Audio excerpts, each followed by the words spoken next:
Viewers break तो बाद तुहाडा स्वागत है जी। डॉक्टर साहब साडी अगली ईमेल वर्जीनिया तो वीर परमजीत सिंह जी दी है।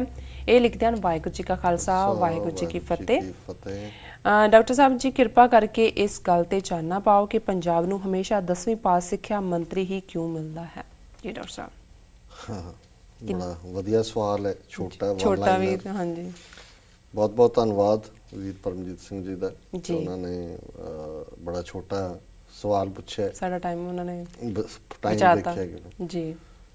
देखो वैसे मैनूं लगदा भी शायद 10वीं पास भी ना मिलते हो, 10वीं फेल होंदे होण जी जी, क्योंकि साडे ज़माने च एक जोक हुंदा सी कि जी उन्हें अपने नाम नाल डिग्री लिखी है। उन्होंने की डिग्री है जी कि MABF फलाना सिंह MABF। उन्होंने कहना इसदा की मतलब है, वो कहते जी मैट्रिक अपीयर्ड बट फेल्ड जी जी। सो मैनू लगता है कि भी ये ज़्यादा डिग्रियां MABF वाले ज़्यादा ने, 10वीं पास भी नहीं है जी। क्योंकि जो पिछे हुण अजकल एजुकेशन मिनिस्टर सिकंदर सिंह मलूका है पंजाब का, और जदों जिहड़ा इस डिपार्टमेंट का सैकटरी सी कान सिंह पन्नू जी, उन्हें स्कैंडल बाहर लिया कि स्कूल टैक्स बोर्ड के किवें घपले हुए ने, की होया। तो जो मलूके नूं ये पुछया गया कि जी तुसी एजुकेशन मिनिस्टर हो, ये तुहाडे थल्ले होया, वो कहंदा जी मैं तो पढ़िया लिखिया ही नहीं, मैं तो पढ़ना ही नहीं आता, तो मैनूं तो की पता भी किसने की लिखिया की कीता है। ये उहदा ऑन रैकर्ड मीडिया दे विच जवाब है कि जी मैं तो पढ़िया लिखिया ही नहीं है, मैनूं नहीं पता है भी किने फाइल च की लिखिया तो किधर की गया, ये मेरा नहीं वास्ता रोग है। हालांकि बाद च कान सिंह पन्नू नूं इहदी सज़ा मिली, इस महकमे नूं छड्डना पिया। पहला उसका वैसे अपमान किया हेमकुंड साहब की, जो उत्थे फस गए लोग जो उत्तराखंड दे विच फ्लड आए। सो कुल मिला के गल सिर्फ पंजाब दे एक मंत्री दी नहीं है। जे तुसी कुल मिला के क्रिमिनल लभणे होण कि इकट्ठे क्रिमिनल सानूं कित्थे मिलणगे, जिवें हुंदा ना पुलिस छापा मारदी सी जी इक्को वेले जुझारू फड़ लो किहड़ी थां होणगे जी। ते जे ये होए किसी दस्ते ने, उड़न दस्ते ने, लभना होए भी सारे क्रिमिनल कित्थे इकट्ठे होणगे, ते असैंबली दे विच छापा मारो हिंदुस्तान की किसी भी स्टेट की, ते जां पार्लीमेंट च मारो जी। क्योंकि सारे जिहड़ी बैस्ट जिहड़ा बंच है क्रिमिनल्स दा उत्थे ही बैठा है, और क्रिमिनल होने लई तां कोई एजुकेशन की लोड़ नहीं हुंदी। हुण जे कांग्रेस पंजाब च कैंपेन कर रही है कि जी ये जिहड़ा जगदीश भोला डिसमिस्ड DSP जिन्होंने कहते हैं, मैं बाद च देखा अर्जना अवार्ड विनर स्पोर्ट्स के फील्ड च अर्जना अवार्ड मिलया है भी उन्हें जिन्होंने वजीरां दे नाम लए ने उन्होंने बरतरफ करो कैबिनेट चों, उन्होंने विच सब तो उत्ते बिक्रमजीत सिंह मजीठिया जी। हुण ये सुखबीर दा साड़ा है, हुण इनू डिसमिस करो, साड़ा जीजा इक्को ही है टीम ते जी।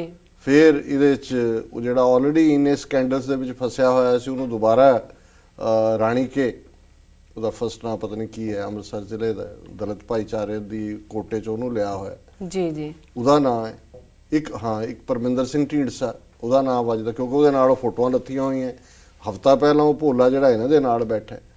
सो परमजीत सिंह जी कोई एजुकेशन मिनिस्टर बनने लई ਤਾਂ कोई तालीम की लोड़ नहीं है, उत्थे कोई भी वजीर बनने लई तालीम की लोड़ नहीं, चीफ मिनिस्टर बनने लई भी नहीं। हुण राहुल गांधी ने जे प्रधानमंत्री का अपना किया, नरेंद्र मोदी किहड़ा ऑक्सफोर्ड रिटर्न है, चाह के स्टॉल से चाह बेचता सी, उही उहदी क्वालिफिकेशन है। उत्थों ही उन्हें उच्ची उच्ची आवाज़ देनी सीखी, उत्थों ही वो RSS का बन गया, उदा ही उच्चियां उच्चियां गल्लां करके लीडर बन गया जी। सो पंजाब की की कुल मिला के बदकिस्मती है, पंजाब की होर भी बदकिस्मती है कि जिस खिते दे विच गुरबाणी का प्रकाश होया होए 4 सदियां पहला गुरु ग्रंथ साहिब के रूप च, गुरु नानक साहब 5.5 सदियां पहला आए, और उस गुरबाणी का ये फरमान सिद्धांत होए विद्या विचारी तां परोपकारी, कि विद्या पढ़ना, विद्या लेना तो विद्या ते विचार करना, जिहड़ा विद्या लेगा वो परोपकार वाला आएगा जी। और जिस खिते दे विच ईवन इस कदर गुरबाणी दियां डायरैक्शनस होण कि जे कोई डॉक्टर है तो उसका भी एक क्राइटेरिया रखिया गुरु साहब ने, जिहड़ा कि मैडिकल कॉलेज पटियाला दे इंसिग्निया दे विच है, रोग दारू दोवें बुझे तां वैद सुजान जी। कि अपने आप नूं चंगा डॉक्टर, चंगा वैद, चंगा हकीम, चंगा चारागर, चंगा मसीह ਕਹਾਣ ਦਾ ਉਹਨੂੰ ਹੀ ਹੱਕ ਹੈ ਜਿਸ ਨੂੰ ਬਿਮਾਰੀ ਦਾ ਪਤਾ ਹੈ ਬਿਮਾਰੀ ਕੀ ਹੈ ਤੇ ਫਿਰ ਉਹਦਾ ਇਲਾਜ ਕੀ ਹੈ। ਰੋਗ ਦਾਰੂ ਦੋਵੇਂ ਬੁੱਝੇ ਤਾਂ ਵੈਦ ਸੁਝਾਨ, ਫਿਰ ਉਹ ਆਪਣੇ ਆਪ ਨੂੰ ਡਾਕਟਰ ਕਹਾਏ ਕਿ ਬਿਮਾਰੀ ਔਰ ਉਹਦਾ ਡਾਇਗਨੋਸ।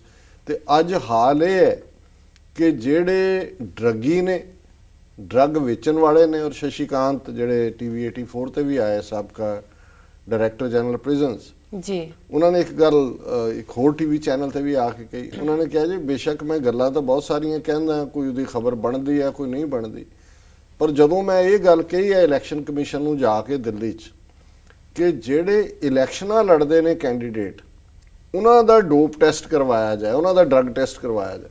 ਉਹਨਾਂ ਨੇ ਕਿਹਾ ਜੀ ਸਭ ਤੋਂ ਜ਼ਿਆਦਾ ਇਹ ਸਾਰੀਆਂ ਪਾਰਟੀਆਂ ਨੂੰ ਇਹ ਬੁਰੀ ਲੱਗੀ ਕਿਉਂਕਿ ਸਾਰੇ ਹੀ ਉਹ ਡਰੱਗੀ ਨੇ। ਹੁਣ ਜਿੱਥੇ ਜਿਹੜਾ ਜੇ ਮਸੀਹਾ ਬਿਮਾਰ ਹੋਏ ਉਹੀ ਰੋਗ ਗ੍ਰਸਤ ਹੋਏ, ਉਹ ਇਲਾਜ ਕੀ ਕਰੇਗਾ? ਜੀ ਜੀ। ਸੋ ਜਿੱਥੇ ਪੋਲੀਟੀਸ਼ੀਅਨ, ਕ੍ਰਿਮੀਨਲ, ਬਿਊਰੋਕਰੇਟ, ਔਰ ਇਹ ਸ਼ਸ਼ੀਕਾਂਤ ਬੜੇ ਧੜੱਲੇ ਨਾਲ ਇਹ ਗੱਲ ਕਹਿੰਦੇ ਨੇ ਕਿ 60,000 ਕਰੋੜ ਦਾ ਜਿਹੜਾ ਸਾਲਾਨਾ ਟ੍ਰਾਂਜ਼ਿਟ ਰਾਊਟ ਬਣਿਆ ਸਿੰਥੈਟਿਕ ਡਰੱਗਸ ਦੇ ਤੋਂ ਅਲੱਗ ਨੇ। ਜੀ ਜੀ। ਜਿਹੜਾ ਜਗਦੀਸ਼ ਭੋਲਾ ਹੈ ਤਾਂ ਕਿੰਨੇ 100 ਕਰੋੜ 600 ਕਰੋੜ ਦੀਆਂ ਜਿਹੜੀਆਂ ਫੈਕਟਰੀਆਂ ਪੰਜਾਬ 'ਚ ਲੱਗੀਆਂ ਸਿੰਥੈਟਿਕ ਡਰੱਗਸ ਬਣ ਰਹੀਆਂ, ਇਹ ਨਹੀਂ ਹੈ ਜਿਹੜੀ ਡਰੱਗ ਕਿਸੇ ਹੋਰ ਪਾਸਿਓਂ ਆਈ। ਤੇ ਜਿੱਥੇ ਇਸ ਕਦਰ ਕ੍ਰਾਈਮ ਦੇ ਵਿੱਚ ਮੁਨੱਵਸ ਹੋਣ ਪੋਲੀਟੀਸ਼ੀਅਨ ਦੂਜੇ, ਉੱਥੇ ਤੁਹਾਡੇ ਸਰਟੀਫਿਕੇਟਾਂ ਨੂੰ ਕੌਣ ਪੁੱਛਦਾ? ਉੱਥੇ MA PhD ਉਹ ਵੀ ਫਰਸਟ੍ਰੇਸ਼ਨ 'ਚ ਡਰੱਗ ਦੇ ਰਾਹ ਪੈਂਦੇ ਨੇ ਜਾਂ ਸੁਸਾਈਡ ਕਰਦੇ ਨੇ ਜਾਂ ਚਪੜਾਸੀ ਲੱਗੇ ਹੋਏ ਨੇ ਜਾਂ ਬਾਹਰਲੇ ਮੁਲਕਾਂ 'ਚ ਨਿਕਲ ਕੇ ਮਜ਼ਦੂਰੀ ਕਰਦੇ ਨੇ। ਜੀ। ਸੋ ਉੱਥੇ 10ਵੀਂ ਪਾਸ ਕੀ ਇਹ ਕ੍ਰਿਮੀਨਲ ਸੀ ਔਰ ਅੱਗੋਂ ਇਹਨਾਂ ਦੇ ਕ੍ਰਿਮੀਨਲ ਦੀ ਔਲਾਦ ਹੀ ਜਿਹੜੀ ਹੈ ਉਹੀ ਟੇਕ ਓਵਰ ਕਰੇਗੀ ਉਸ ਸਿਸਟਮ ਨੂੰ। ਜੀ। ਜਦੋਂ ਤੱਕ ਇਹ ਤਾਂ ਸਾਰੀ ਨੈਗੇਟਿਵਿਟੀ ਹੈ ਕਿਉਂਕਿ ਇਹ ਜ਼ਾਹਰ ਹੈ। ਕਈ ਵਾਰੀ ਇੱਕ ਫਿਗਰ ਆਈ ਸੀ ਕਿ ਪਾਰਲੀਮੈਂਟ ਦੇ ਵਿੱਚ ਜਿਹੜੇ ਮੈਂਬਰ ਪਾਰਲੀਮੈਂਟ ਨੇ ਸ਼ਾਇਦ 30 ਜਾਂ 35% ਤਾਂ ਹਿਸਟਰੀ ਸ਼ੀਟਰ ਨੇ। ਅਜੇ ਹੁਣ ਇੱਕ ਆਰਡਰ ਸੁਪਰੀਮ ਕੋਰਟ ਨੇ ਸਾਰੇ ਪੀਰੀਅਡ 'ਚ ਪਿੱਛੇ ਚੰਗਾ ਕੱਢਿਆ ਸੀ ਕਿ ਭਾਈ ਜਿਹੜੇ ਜਿਹਨੂੰ ਲੋਅਰ ਕੋਰਟ ਸਜ਼ਾ ਦੇ ਦਿੰਦੀ ਹੈ 3 ਸਾਲ ਦੀ ਜਾਂ 2 ਸਾਲ ਦੀ, ਉਹ ਇਲੈਕਸ਼ਨ ਨਹੀਂ ਲੜ ਸਕਦਾ। ਔਰ ਸਾਰੀਆਂ ਪਾਰਟੀਆਂ ਨੇ ਇਸ ਦੇ ਉੱਤੇ ਜਿਹੜਾ ਇਸ ਕਿਸਮ ਦਾ ਮੂੰਹ ਬਣਾ ਲਿਆ ਸੀ। ਇਹ ਤਾਂ ਚੀਪ ਪੋਲਿਟਿਕਸ ਦੇ ਲਈ ਰਾਹੁਲ ਗਾਂਧੀ ਨੂੰ ਕ੍ਰੈਡਿਟ ਦੇਣ ਲਈ ਆਰਡੀਨੈਂਸ ਬੰਦ ਕਰਤਾ, ਨਹੀਂ ਤਾਂ ਗਵਰਨਮੈਂਟ ਤਾਂ ਸੁਪਰੀਮ ਕੋਰਟ ਦੇ ਇਸ ਫੈਸਲੇ ਨੂੰ ਉਲਟਾਉਣ ਦੇ ਲਈ ਜਿਹੜਾ ਆਰਡੀਨੈਂਸ ਜਾਰੀ ਕਰ ਰਹੀ ਸੀ। ਜੀ। ਸੋ ਜਿੱਥੇ ਪੈਟਰਨਾਈਜੇਸ਼ਨ ਕ੍ਰਿਮੀਨਲਸ ਦੀ ਹੋਏ, ਕ੍ਰਿਮੀਨਲ, ਚੋਰ ਬਾਜ਼ਾਰੀ, ਪੈਸਾ, ਡਰੱਗਸ, ਉੱਥੇ ਆ ਤੁਹਾਡੇ ਸਰਟੀਫਿਕੇਟਾਂ ਨੂੰ ਕੌਣ ਪੁੱਛਦਾ? ਤੇ ਹੁਣ ਅੱਜ ਦੀ ਇਹ ਖਬਰ ਵੀ ਹੈ ਕਿ ਜੀ ਪੰਜਾਬ ਐਜੂਕੇਸ਼ਨ ਬੋਰਡ ਨੂੰ ਇਹਨਾਂ ਹੀ ਸਿਕੰਦਰ ਸਿੰਘ ਮਲੂਕੇ ਨੇ ਕਿਹਾ ਇੱਕ ਪ੍ਰੈਸ ਕਾਨਫਰੰਸ ਵੀ ਅਸੀਂ ਇੰਨੇ ਹਜ਼ਾਰ ਆਪਣੇ ਟੀਚਰਾਂ ਨੂੰ ਅੰਗਰੇਜ਼ੀ ਪੜ੍ਹਾਉਣ ਦੀ ਟ੍ਰੇਨਿੰਗ ਦੇਵਾਂਗੇ, ਇੰਗਲੈਂਡ ਤੋਂ ਲਿਆਵਾਂਗੇ ਜਿਹੜੇ ਆ ਟ੍ਰੇਨਿੰਗ ਦੇਣ ਵਾਲੇ। ਜੀ। ਸੋ ਇਹ ਕੋਈ ਨਵਾਂ ਸਕੈਂਡਲ ਨਿਕਲੇਗਾ ਕਿ ਉਹਦਾ ਬਜਟ ਰੱਖ ਕੇ ਉੱਥੋਂ ਪੈਸੇ ਖਾਣੇ ਹੋਣੇ ਨੇ। ਸੋ ਇੱਥੇ ਜਨਾਬ ਇਹੀ 8ਵੀਂ ਫੇਲ ਤੇ ਕ੍ਰਿਮੀਨਲਸ ਜਿਹੜੇ ਨੇ ਇਹੀ ਤੁਹਾਡੇ ਤੇ ਰਾਜ ਕਰਨਗੇ ਉੱਥੋਂ ਦੇ ਲੋਕਾਂ ਤੇ ਜੇ ਸਿਸਟਮ ਨੂੰ ਨਾ ਬਦਲਿਆ ਗਿਆ, ਜੇ ਇਸ ਸਾਰੇ ਨੂੰ ਉਲਟਾ ਕਰਕੇ ਸਾਰੇ ਸਿਸਟਮ ਨੂੰ ਇੱਕ ਵਾਰੀ ਡਿਸਟਰੋਏ ਕਰਕੇ ਨਵੇਂ ਸਿਰਿਓਂ ਜਿਹੜਾ ਜਦੋਂ ਅਸੀਂ ਖਾਲਿਸਤਾਨ ਦੀ ਗੱਲ ਕਰਦੇ ਮਕਸਦ ਹੀ ਇਹ ਕਿ ਪੁਖਤਾ ਫਾਊਂਡੇਸ਼ਨਸ ਦੇ ਉੱਤੇ ਉਸ ਮੁਲਕ ਦੀ ਨੀਂਹ ਰੱਖੀ ਜਾਏ ਜਿਹਦੇ 'ਚ ਇਮਾਨਦਾਰੀ ਹੋਏ, ਰਾਈਟ ਟੂ ਐਜੂਕੇਸ਼ਨ ਮੁੱਢਲਾ ਹੱਕ ਹੈ। ਉੱਥੇ ਸਕੂਲਾਂ ਦਾ ਕੀ ਹਾਲ ਹੈ? ਐਜੂਕੇਸ਼ਨ ਸਿਸਟਮ ਔਰ ਹੈਲਥ ਡਿਪਾਰਟਮੈਂਟ ਜਿਹੜੇ ਕਦੇ ਦੋ ਬਹੁਤ ਨੋਬਲ ਡਿਪਾਰਟਮੈਂਟ ਔਰ ਮਹਿਕਮੇ ਸਮਝੇ ਜਾਂਦੇ ਸੀ, ਉਹ ਮੋਸਟ ਕਰਪਟ ਹੋ ਚੁੱਕੇ ਨੇ। ਜੀ ਜੀ। ਟੀਚਰਸ ਜਿਹੜੇ ਨੇ ਉਹ DOs ਨਾਲ ਡੀਲ ਬਣਾਈ ਹੈ, ਤਨਖਾਹ ਡਰਾ ਕਰਦੇ ਨੇ, ਸਕੂਲਾਂ 'ਚ ਕਦੇ ਜਾਂਦੇ ਨਹੀਂ ਤੇ ਉਹਨੂੰ ਇੱਕ ਹਿੱਸਾ ਮਿਲਦਾ। ਡਾਕਟਰ ਜਿਹੜੇ ਨੇ ਪੰਜਾਬ 'ਚ ਅੱਜ ਵੀ ਜਿਹੜੀਆਂ ਰੂਰਲ ਡਿਸਪੈਂਸਰੀਜ਼ ਨੇ ਉਹਦੇ 'ਚ ਕਿਹੜਾ ਡਾਕਟਰ ਜਾਂਦਾ? ਜੀ। ਉਹਨਾਂ ਨੇ ਹਿੱਸਾ ਦਿੱਤਾ ਹੋਇਆ SMO ਨੂੰ ਜਾਂ ਜਿਹੜਾ ਵੀ ਉੱਥੇ ਚੱਕਰ ਕੱਢਦਾ, ਘਰ ਬੈਠੇ ਉਹਨਾਂ ਨੂੰ ਤਨਖਾਹ ਮਿਲਦੀ ਹੈ, ਮੋਸਟਲੀ ਪ੍ਰਾਈਵੇਟ ਪ੍ਰੈਕਟਿਸ ਕਰਦੇ ਨੇ।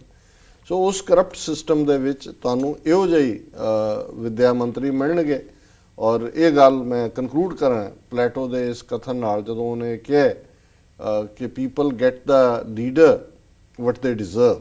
ਇਸ ਗੱਲ ਦਾ ਵੀ ਧਿਆਨ ਰਹੇ ਕਿ ਜਦੋਂ ਓਵਰਆਲ ਡੀਜਨਰੇਸ਼ਨ ਲੋਕਾਂ 'ਚ ਹੁੰਦੀ ਹੈ ਫਿਰ ਇਸ ਕਿਸਮ ਦੇ ਲੋਕ ਹੀ ਐਕਸੈਪਟੇਬਲ ਹੁੰਦੇ ਨੇ। ਜੀ। ਸੋ ਇਹ ਦੋਨੋਂ ਹੀ ਕਲਚਰ ਬਦਲਨੇ ਪੈਣਗੇ, ਲੋਕ ਜਾਗਣ, ਉਹ ਸਾਰੇ ਚੋਂ ਇਸ ਕਰਪਟ ਸਿਸਟਮ ਨੂੰ ਦੂਰ ਕਰਨ ਦੇ ਲਈ ਲੱਕ ਬੰਨਣ ਤੇ ਫੇਰ ਹੀ ਕੋਈ ਤਬਦੀਲੀ ਦੀ ਆਸ ਹੈ, ਨਹੀਂ ਤਾਂ ਇਹ ਫਰਦਰ ਡੀਜਨਰੇਸ਼ਨ ਵਾਲੀ ਜਾਏਗਾ। ਜੀ ਡਾਕਟਰ ਸਾਹਿਬ ਤੁਹਾਡਾ ਬਹੁਤ ਬਹੁਤ ਧੰਨਵਾਦ, ਤੁਸੀਂ ਆਪਣੇ ਵਿਚਾਰਾਂ ਦੀ ਰੋਸ਼ਨੀ ਸਾਡੇ ਦਰਸ਼ਕਾਂ ਵੱਲੋਂ ਆਈਆਂ ਈਮੇਲਸ ਉੱਪਰ ਪਾਈ। ਹੁਣ ਅਸੀਂ ਬ੍ਰੇਕ ਤੇ ਚਲੇ ਜਾਂਦੇ ਹਾਂ। ਵਿਊਅਰਸ ਤੁਸੀਂ ਇਸ ਤਰ੍ਹਾਂ ਜੁੜੇ ਰਹੋ, ਮਿਲਦੇ ਹਾਂ ਆਫਟਰ ਦਿਸ ਸ਼ਾਰਟ ਬ੍ਰੇਕ।